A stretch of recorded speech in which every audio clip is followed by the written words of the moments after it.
शादी के बाद पत्नी सरकारी लेखपाल बन गई, लेकिन लेखपाल बनने के बाद उसके तेवर बदल गए। पति ने आरोप लगाया कि इसकी शादी 13 साल पहले हुई थी। शादी के बाद पत्नी की सरकारी नौकरी लगी है।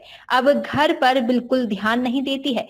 काम के लिए कुछ कहने पर वह झगड़ने लगती है। पति ने कहा कि वह चाहता है कि वह अब नौकरी ना करे। पत्नी ने कहा कि उसकी बचपन की इच्छा पूरी हुई है, वह इस नौकरी को नहीं छोड़ेगी। मामला परिवार परामर्श केंद्र में पहुंच गया है, जहां दोनों की काउंसलिंग की गई। समझौता न होने पर अगली तारीख दी गई है। केस तो हमारे यहाँ हर बार अलग अलग तरीके के भिन्न भिन्न तरह के केस आते हैं, लेकिन कुछ इस तरह के होते हैं। हर बार इतने सारे केस हैं, इतनी सारी चीजें हैं, इतनी सारी चीजें नई हो जाती हैं कि हम लोग भी ये सोचते हैं कि किन किन मुद्दों पर लड़ाई हो सकती है। वैसे तो बेसिक लड़ाई के जो मुद्दे होते हैं वो शराब, एक्स्ट्रा मैरिटल अफेयर और इस तरह के केस होते हैं। लेकिन जब बहुत अजीब लगता है कि जिस भारत देश में हम लोग बेटियों को आगे बढ़ाने के लिए क्या नहीं कर रहे, हर छोटा परिवार, बड़ा परिवार, मध्यम परिवार, हम सब लोग बेटियों को आगे बढ़ाने के लिए हैं, जबकि बहुत बड़ा नारा बना हुआ है बेटी बचाओ बेटी पढ़ाओ। उसके बाद भी इस तरह का केस आया कि एक महिला जो कि लेखपाल है और बहुत पढ़ लिख कर मेहनत के बाद शादी के बाद उसने पूरे परिवार की जिम्मेदारियां निभाने के साथ भी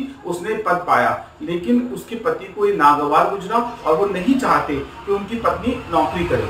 जब प्रार्थना पत्र हमारे पास आया तो हमने प्रयास किया कि मतलब इस बात जानने की कोशिश की कि सब क्यों हो रहा है। तो उस महिला ने हमको बताया कि ये नहीं चाहते कि मैं नौकरी करूं, इनको मेरी नौकरी से परेशानी है। हमने पति से पूछा कि जिस देश में महिलाओं को आगे बढ़ाने का इतना प्रयास और प्रयत्न कर रहे हैं, वहां पर आप इस तरह की बातें कैसे कर सकते हैं। तो उसने कहा जब से इसकी नौकरी लगी है इसके तेवर बदल गए हैं, जब से नौकरी लगी है ये वॉयलेंट होकर बातें करती है, तब से नौकरी लगी है ये किसी बात को सुनती नहीं है और घर के काम जिस तरह पहले किया करती थी वो अब नहीं कर पा रही है। तो उसके काम में, उसके बर्ताव में बदलाव आ गया है। तो मैं नहीं चाहता कि नौकरी करे।